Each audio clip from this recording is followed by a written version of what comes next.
beautiful, living, breathing creature. I'm glad you came. Everything is ready as per our agreement.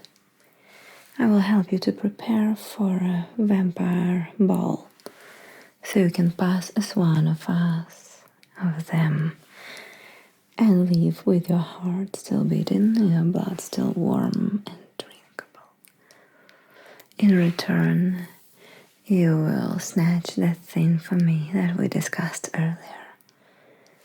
Alright, let's begin, and while I'll be doing your makeup and a bit of overall styling, I will explain you the rules, how to behave, so you will not raise any unnecessary questions and suspicions. Let's begin with your hair. It's a bit messy. Oh, trust me. Even if there will be mirrors, though it's unlikely, some hosts still place mirrors in the ballroom as sort of a social provocation, a test. I advise you to avoid them completely. Pretend you are not interested, but still, if you happen to stand near a mirror and maybe someone beside you doesn't reflect in it, or maybe the opposite, just keep your mouth shut. Don't comment on it. Mirrors are a painful topic for vampires. You know, it's not uniform and depends on which way of transformation was applied to each person. Some of the vampires, especially older ones, may do not reflect at all. Usually it means that they traded too much of themselves for eternity.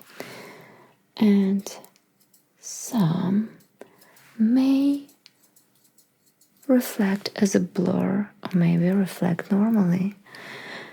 Many of them regret it. So, imagine it's like seeing celebrity in public. You pay no attention and don't make any comments. If anyone asks you why you reflect, just say that you are from northern clans and they usually have all the strangest genetics. Good. Now, there is a tradition of first drink, and you already guess what do vampires drink. Of course, I don't want you to start grimacing while you sip it and give yourself away, so I prepared you this. This is a regular human energy drink. It is just a cherry flavor, but its smell and taste is quite close to the blood, alright? So I suggest we run a taste test. When you'll be given a glass with the blood, just, I don't know, flush it down the toilet in the bathroom or maybe on the nearest flower vase.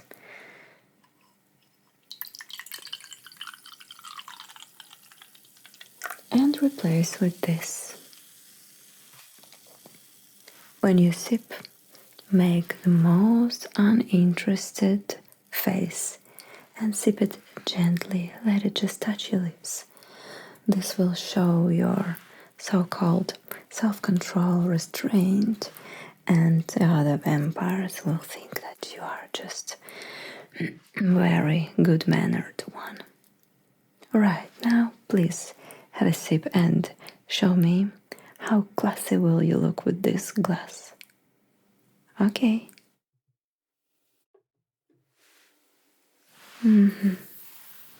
This will do. One more important thing. Host always drinks first. You'll see everyone raising their glasses and then they'll wait. It's an old tradition coming from centuries ago when rival vampires used to spike each other drinks and all that sort of thing. And it lives up to these days because, as they say, vampire's worst enemy is just another vampire. So, at every vampire ball, there will be that idiot who drinks before the host. Don't be that idiot. Next thing is your heartbeat. It is quite loud.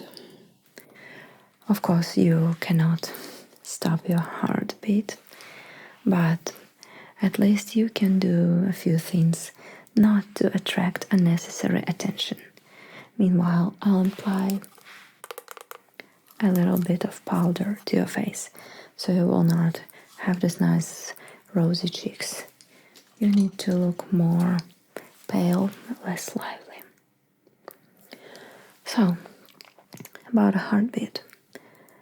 There will be some vampires who still feed in a traditional way, and those will likely hear that you're human, hear your heartbeat from across the room.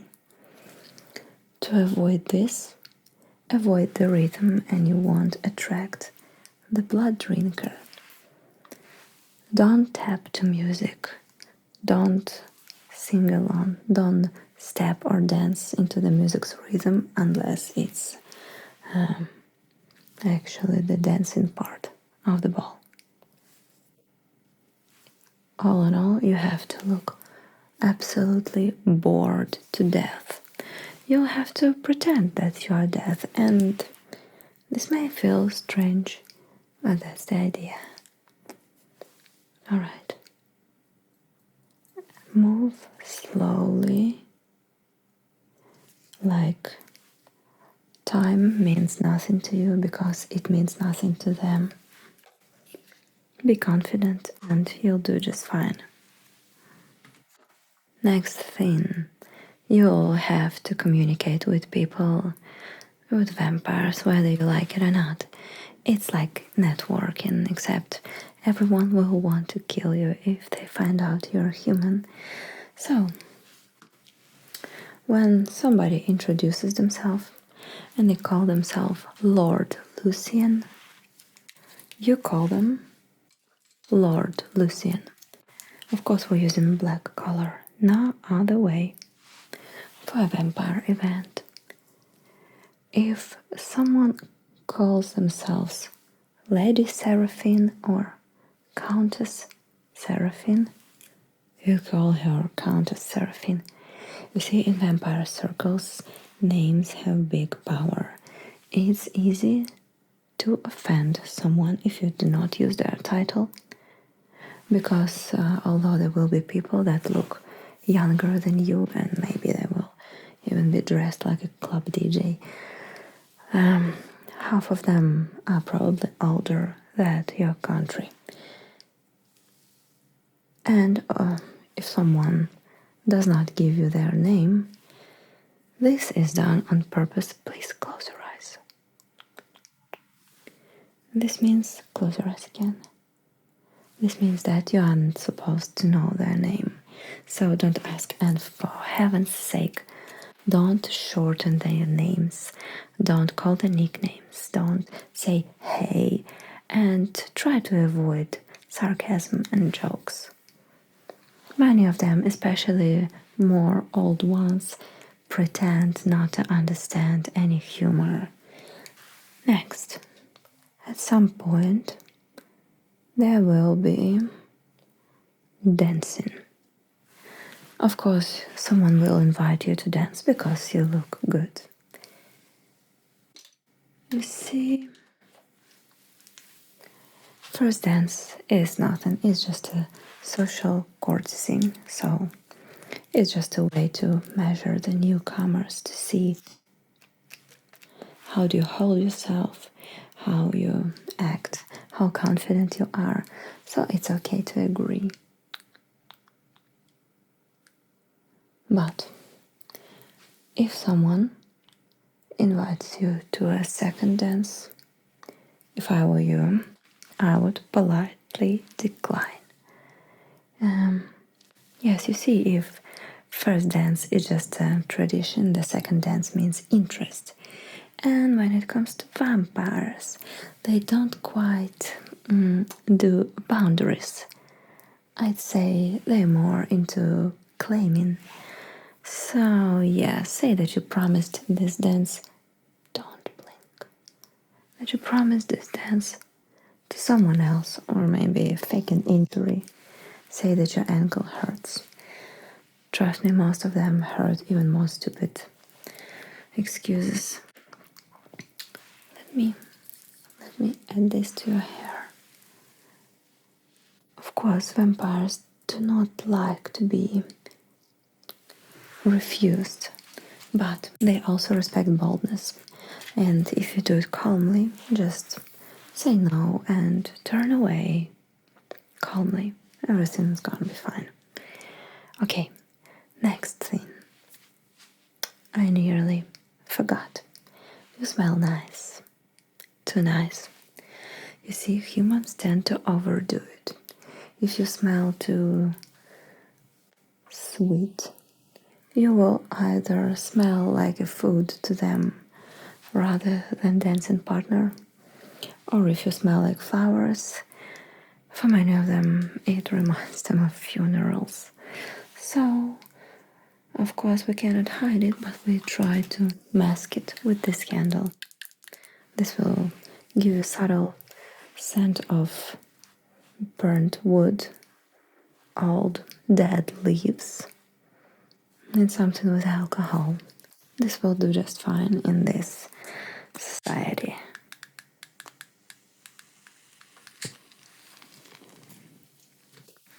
Okay, now sit still. And I will just send a little bit of smoke your way.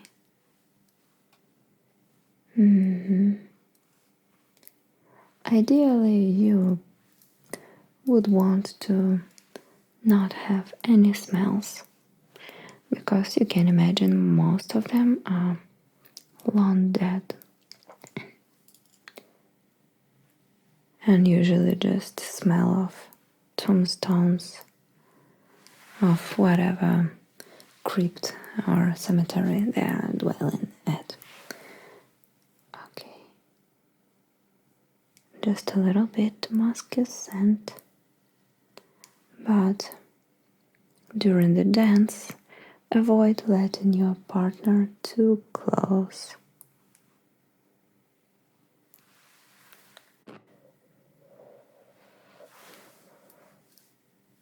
Great. Now we have something. You look pale. I will not apply any blush intentionally. You don't have to look like you have actual blood in your body. And now we will do lipstick. Okay. What do you say about black one? Black is always a classic. With other colors, it's a bit tricky. You have to regard your skin tone, your overall color palette. Black just fits to everything. Speaking of your beautiful smile, of course you do not have fangs. Many vampires also do not show their fangs for nothing. See, in vampire world, baring your teeth means a lot of things, and usually it's flirt, feeding, or fighting. Can you open your mouth a little bit? And all three of these things are bad ideas for you tonight. So just try to keep your smile small, alright? So you will not provoke anyone. Okay.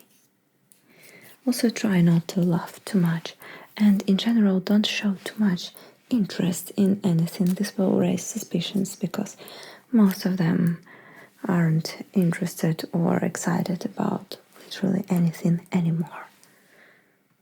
Okay. Now, can you please do this? Beautiful. I will smudge it a little bit. Smudge it a little bit. Alright. Good. Good. Next thing is important. Two important things actually. First, your eyebrows. I will just make those look more presentable. And the most important advice of today's evening, do not bleed. Ever.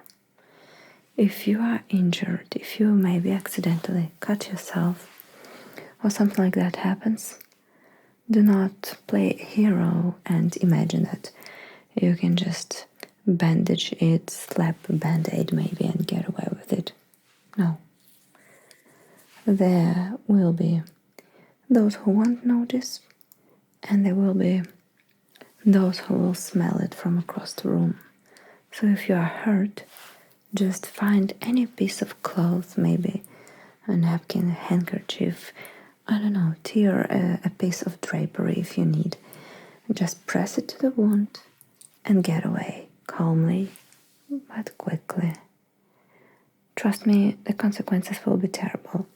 Best case scenario, no one will eat you, of course. Maybe you'll be lucky and the guests will feel too dignified, fall pouncing at you right away. But still, you will never convince them again that you're one of them. And this rumor will spread quickly and won't play in your favor. Great.